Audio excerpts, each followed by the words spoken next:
আসসালামু আলাইকুম রহমতুল্লাহি বরকাতুহু। তে বন্ধুগণ, আশা করি আল্লাহ পাকের রহমতে সকলেই সহি সালামতে আছেন।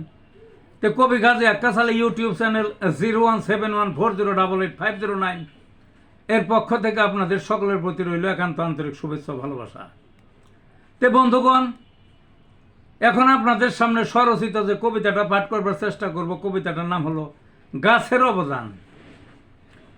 তা আসুন কবিতাটায় দেখা যাক কি ব্যক্ত হয়েছে। গাছের গুণ এতই বেশি, শেষ হবে না গিয়ে, সারা বিশ্বের ছায়াদানি পরম বন্ধু সেজে, রোদকে ফিরায় মাথা তুলে, বৃষ্টিতে যায় ভিজে, কঠিন ঝড়ের প্রতিরোধ জীবন উজাড় করে। ঝড়ের তাণ্ডব, ঠাটার গর্জন, মানুষ কাঁপছে ডরে, বড় গাছ সোচ্চার তখন ঠাটা নেয় লুফে। অক্সিজেনের পরম ভাণ্ডার, ফ্যাক্টরি তার দেহে, নাইট্রোজেন শুষে নেয় বায়ু শুদ্ধ বায়ু ছেড়ে।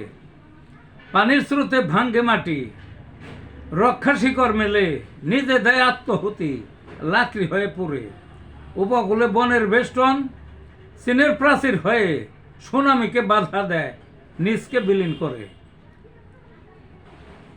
ফসল রূপে খাবার যোগায় আত্মহতি দিয়ে, ফুল